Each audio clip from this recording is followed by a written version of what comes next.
Fernando Villavicencio, activista político, periodista del portal electrónico La Fuente. Bienvenido a Contacto Directo. Buenos días, Steffi.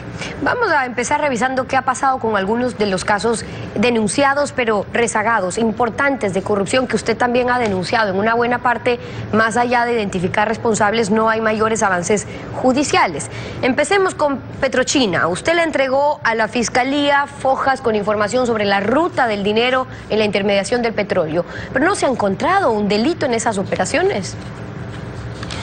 Desde el año 2009 y en este mismo espacio he venido denunciando. Este proceso concluyó con una gran denuncia presentada a la Fiscalía General del Estado a mi retorno del exilio en Perú, y también entregué al presidente Moreno casi 5.000 fojas con los aspectos claves sobre las violaciones a la ley, los perjuicios y la ruta del dinero. Le he entregado documentos donde están números de cuentas bancarias, todo un entramado de empresas creadas en territorios offshore para perjudicar al Estado en aproximadamente $4 por cada barril. Compatriotas, Steffi, $4 por cada barril pierde el Estado ecuatoriano. Multipliquen por 300.000 barriles diarios y tenemos la suma de 1.2 millones de dólares diarios, que al año representan 480 millones. El fiscal Pérez Reina abrió el proceso, fui a declarar, ha solicitado 12 asistencias penales internacionales. Sin embargo, de ellas no hay ningún resultado en positivo. Y lo peor del caso, Steffi, es que en lugar de corregir estos gravísimos errores, el país y el gobierno del presidente Moreno, y debo decirle con el dolor del alma, siguen entregando el petróleo ecuatoriano a los chinos y tailandeses para pagar la descomunal deuda externa a los mismos precios y bajo las mismas fórmulas que entregó el gobierno de Correa. Como ustedes pueden ver, con diferencias de hasta $4 por barril en el crudo oriente frente a la venta spot que hizo el propio gobierno de Moreno. Y en el caso del crudo napo, estamos hablando de castigos de 9 y $10. Y todo el crudo napo, el 100%, se entrega a la compañía Petrochina para pagar la deuda sin licitación. Perfecto. Esta ahora, es la gravedad. Todo con Petrochina. Ahora, la Fiscalía, usted dice, bueno, pidió 12 asistencias penales internacionales. Hasta la fecha no hay respuesta alguna, entonces. Ha pedido también, o se ha pedido también que se llame a declarar a funcionarios del gobierno. Pero, ¿qué es lo que se debe comprobar en esa ruta del dinero, que es lo que usted ha dado de información? Porque, claro, los intermediarios dicen, yo con el Ecuador no tengo nada que hacer, yo negocié directamente con China, China está en libertad de venderle a quien quiera una vez que es suyo el petróleo, pero ¿dónde se evidencia entonces el perjuicio al Estado, más bien para identificar a los responsables del perjuicio?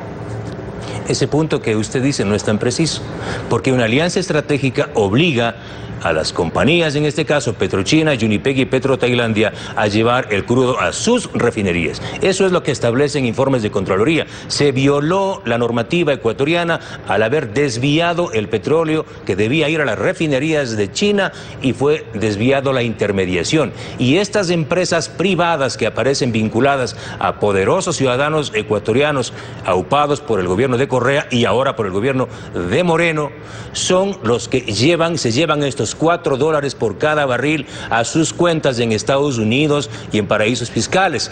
Yo estoy por pedir la próxima semana y entregar a la Embajada de Estados Unidos en Ecuador toda esta información, para que a través de la Embajada de Estados Unidos solicito al Departamento de Justicia de los Estados Unidos haga el seguimiento de estas cuentas bancarias en los más importantes bancos de los Estados Unidos. Claro, porque con las cuentas se podría evidenciar si al pactar los precios que se pactaban, el negocio de la intermediación, había quienes se beneficiaron de ello, pero para ello y para llegar a esos precios hubo quienes también se beneficiaron acá, o si hubo coimas que se pagaron, o si hay un ilícito en esas operaciones, pues habría que ver entonces, investigando también en las cuentas bancarias, quiénes se vieron beneficiados. Pero pues yo he entregado a la Fiscalía todos los documentos que constan en Panama Papers, donde están los contratos suscritos por poderosos ciudadanos ecuatorianos con empresas que son de ellos, como Livingston Financial Corp, por ejemplo, que es de Dubái, o Easton Trading de Nevada, Estados Unidos, firmadas con la compañía Gumbor a través de la compañía Waterway. Ahí están contratos que establecen que al menos $1 por barril fueron desviados a este ciudadano que contiene y que mantiene estas empresas. Hay otros desvíos por otro lado. Es decir, yo me admiro que el presidente Moreno esté contratando empresas internacionales para buscar la plata, cuando ahí está gran parte de la plata. $2.000 millones ya se han llevado, Steffi, a los bolsillos, a la vena. Y mientras ahora le están queriendo quitar y le están quitando el subsidio a los combustibles, es decir, atacando al perforado bolsillo de los ecuatorianos, no le quitan el subsidio de $4 por barril a los poderosos intermediarios petroleros que hoy están representados en el gobierno, en el Ejecutivo. ¿Y cómo están representados en el gobierno y en el Ejecutivo? Santiago Cuesta. Ahora, el presidente Moreno me comentó a mí, ya lo he dicho en otras ocasiones, que le visitó en Ginebra el señor Enrique Cadena Marín antes de la campaña electoral, y que quien le llevó al señor Cadena a Ginebra fue Santiago Cuesta. Me sorprende, presidente Moreno, después de haber comentado esto, que usted le haya nombrado a su consejero al intermediario o amigo del señor Enrique Cadena, y que también es intermediario del señor Paul Manafort, que acaba de ser sentenciado a 80 años de prisión en los Estados Unidos por lavado de activos. Es decir, con un asesor así, con un consejero así, por favor, ¿cómo vamos a cambiar la política? Ese es uno de los temas que usted ha venido denunciando ya en los últimos años. Otro, la refinería del Pacífico, lo que costó ese terreno gigantesco, un proyecto que ahora ya no será lo que se planteaba antes, pero ¿quiénes hicieron los estudios de refinería? ¿Quiénes dispusieron la contratación con empresas? Todo esto está identificado, porque le pregunto entonces, más allá de que se haya identificado judicialmente, ¿se ha evidenciado algún incumplimiento, alguna irregularidad? La Fiscalía solo llegó a los delitos de cohecho, presunto cohecho, por haber recibido coimas de Odebrecht en la construcción del acueducto La Esperanza y en la remoción de tierras, contratos por 600 millones.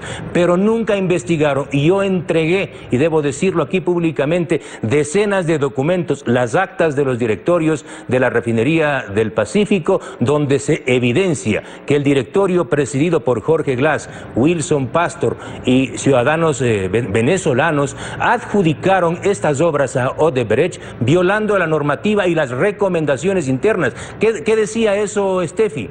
¿Qué dicen estos documentos, las actas del directorio? Que no podía entregarse ningún contrato de obra civil, remoción de tierras y mucho menos el acueducto La Esperanza si el Estado ecuatoriano no habría firmado el contrato de financiamiento de la refinería y haber acabado la ingeniería básica. Esto es elemental. Yo no puedo ir a comprar el vestido de novia sin tener novia, porque va a decir que no me encaja. Es decir, lo que hicieron en refinería del Pacífico es gravísimo. Y mire esta información. ¿Quiénes trajeron a las principales empresas, a SK de Corea y KBC, para levantar los estudios de la refinería del Pacífico y Esmeraldas? El señor Nelson Martínez, presidente de PDVSA. ¿Dónde está el señor Nelson Martínez este rato? En la cárcel en Venezuela, acusado de la mayor corrupción en la empresa petrolera. Por eso es increíble cómo con los documentos que tiene la Fiscalía de Ecuador no ha pedido asistencia penal a Venezuela. Y luego, yo sé que no va a haber mucho. Luego, hablando de refinería, con la refinería de Esmeraldas, que el presidente que se habló de un proyecto fallido de repotenciación, 7 años de intervenciones, hablaron de los 2.200 millones de dólares, pero no se pudo solventar los problemas. ¿Y quién está pagando los platos rotos en todos estos casos?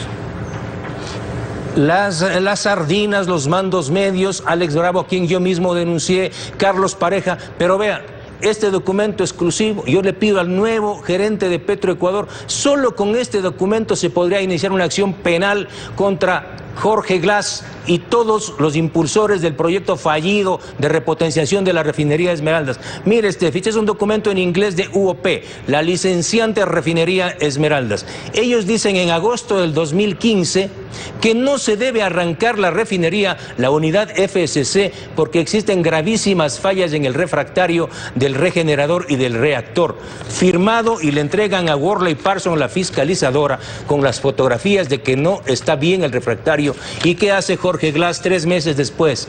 Con Alex Bravo, Capaya y todos. Lo hicimos. Arrancan la refinería y ponen en gravísimo riesgo la unidad FCC. ¿Cuál es el problema ahora, Steffi y ecuatorianos? 8 puntos calientes en el regenerador y en el reactor van a tener que parar. Esa refinería no funciona. De 187 millones de dólares que empezó costando, acabamos pagando los ecuatorianos 2.200 millones de dólares y seguimos con combustibles con 1.400 partes por millón de azufre. Ninguno de estos responsables está procesado, Steffi. Esas son algunas de las denuncias, las observaciones también de Fernando Villavicencio, periodista, activista político y en contacto directo. Gracias por haber estado con nosotros.